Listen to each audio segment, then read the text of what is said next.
Good morning, guys. Matt from Blaze Capital here. So today we're just going to go over a couple momentum indicators today. So we're going to go over the RSI, the relative strength indicator, and the stochastic oscillator.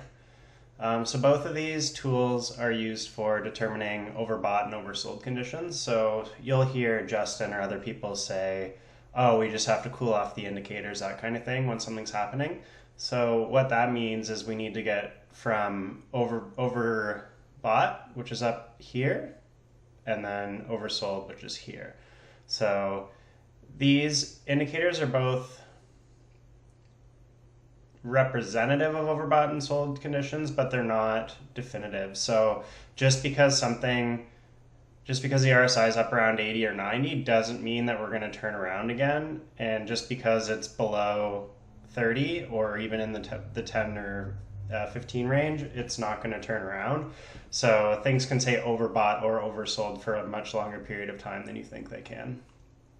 So first one we're going to go over here is the RSI, which is at the bottom here. The RSI signals when something is overbought, which is above 70, and when oversold is below 30 for the most part. But again, just because it's under these thresholds, it's not necessarily going to turn back the other way. So the RSI will rise as the number and size of positive closes increase, and it will fall as number and size of losses increase.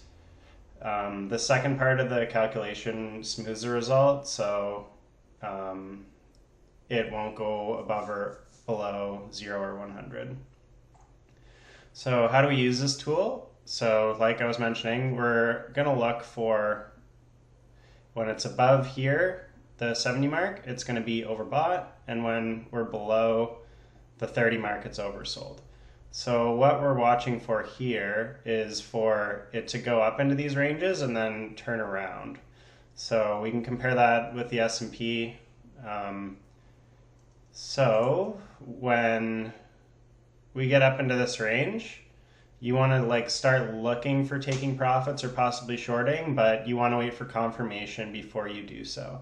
So just looking at a couple examples here. So this area here, I'll get the brush out so it's a bit easier to see. So here, we're up in the overbought territory, and then we're gonna start looking for taking profits. So what happened here? Oh, we dropped a very significant margin.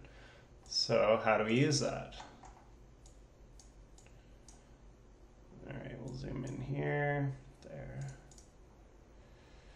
So once we get up to, above 80s, especially in the S&P, you'll see more volatile stocks will have higher and lower RSIs. I'll go over a couple weed stocks after just to demonstrate the variance, whereas the S&P follows indicators a lot more strictly because there's a lot more people watching it. So right here, we're up high, and then, so right here, this is where you would want to get in a support and resistance line somewhere. It's probably right about there. There. So this would have been the support or the previous resistance. So once that drops, that's where you would have wanted to look to either take profits or even short the S&P or buy puts, whatever you want to do there. So again, we have to use these indicators. One of my next videos is going to be on how to combine all the different indicators together. So we also could have looked at the 5 and 10 moving average cross here to the downside, which would have been our first. Well, actually, the RSI falling here would be the first indicator that's showing downward pressure. And then moving over, we get the moving average cross, which further confirms what's happening. And then once we lose this support here, that would have been kind of the final straw where you would want to either exit or short. So then conversely, if we switch over to looking for oversold conditions, so December was actually a beautiful representation here. So right here, we're down in the $18 range here, or sorry, the RSI was at 18, not $18 range. So down, down, down, down, down. You can even draw trend lines on the RSI if you want. So right there-ish.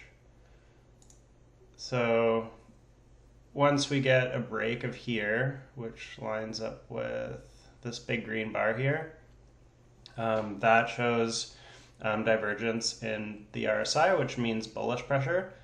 So then we would wait for it to make a higher low just to further prove. So here-ish, made a higher low. So that'd be a good entry here because that shows that it's going to continue up. And then you also have a place to put your stop loss in. So you wouldn't have wanted to enter on this red bar. You would wait for confirmation back upwards. So this green bar would have been a good entry, and then put in a stop loss below this line here. You can also use this on different time frames, like 1 hour.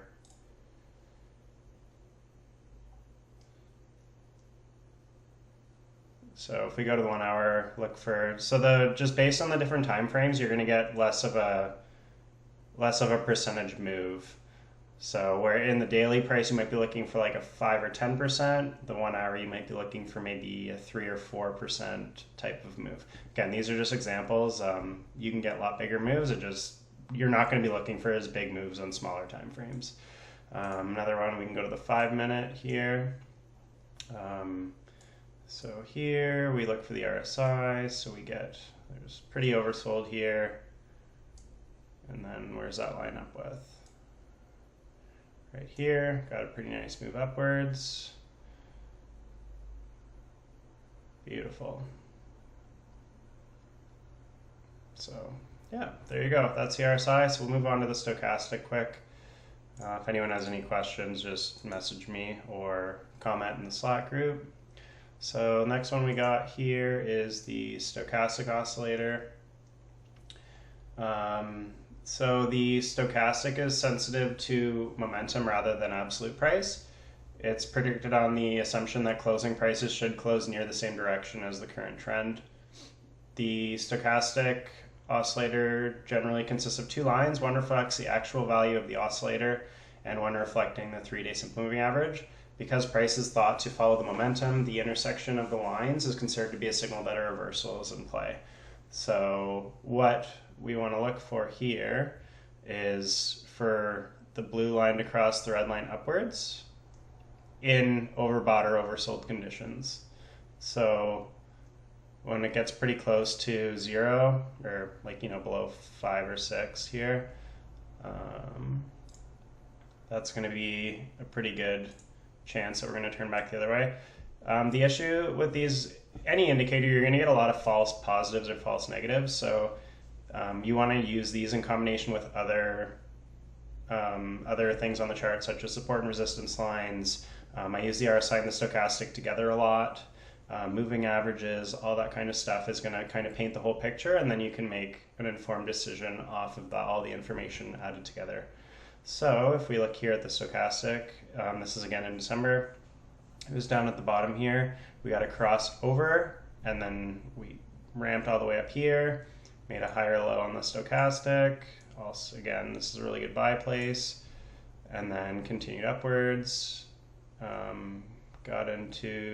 So here's a good example of the oscillator staying in the overbought territory. So we had almost a 3-month period where it was technically overbought. And then finally, once we broke, right there, right here on the oscillator, we broke down the support on the oscillator and then fell all the way back here. So that was 280 down to 272. So that was about an $8 move in the S&P. So right now, if we look at today, we're at a kind of a spot of we don't know what's going to happen. So if the blue crosses black over the red, that means we're going to get a bit more upward. We should, doesn't mean necessarily 100% that we're going to get a bit more upward movement, but probability wise, we will likely get a bit more upward movement here. So we're waiting for this blue line to cross back over, or we might get something like this here where it just fakes us out and then goes back down. So it's just something to keep an eye on. So we will go to this chart here. So this is the AFRIA chart on the 1 hour time frame. So we're looking for these two indicators to line up pretty well. So the stochastic wasn't necessarily in oversold conditions, but the RSI was right here. And then the blue line crossed over the red line. So that here was a pretty good buy spot. I have a lot of indicators on here still, so we also noticed that this went outside of the third Bollinger Band, which I went through in one of the other videos. So when all these three things line up, four things, your probability for success is a lot higher. So like right there would have been a really good buy spot. I'm willing to bet you that this is a support level as well. So if we just scroll back here, is that somewhere around 1140?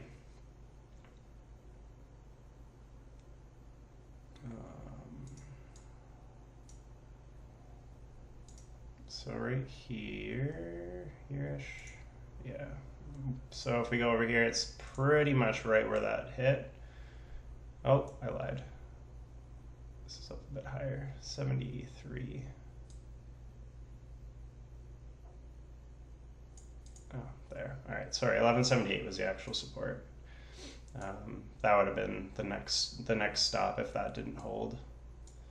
There we go. So some people use like what's called a stink bid, where they just throw in a bid down around one of the support levels and then wait till it hits. So it gives you a pretty good risk reward here. Maybe like a 10 or 15 cent stop loss below that. And then we got really good continuation upwards, and then we got some follow through on these green candles. 1 hour is a really good time frame. This will work on 5 minutes as well. So 5 minutes more for day trading, whereas the other ones are for a little bit longer swings. Like you might hold them for 1 or 2 days, depending on what the market's looking like. So here, we go back to here. So really low RSI here. So we're down at 14 on the 5 minute. Again, we went outside of the Bollinger Band here. So pretty good risk reward on your buy there. And then we got really good follow through. So if you would have bought somewhere around, you want the green candle, so we probably would have bought around 1184-ish.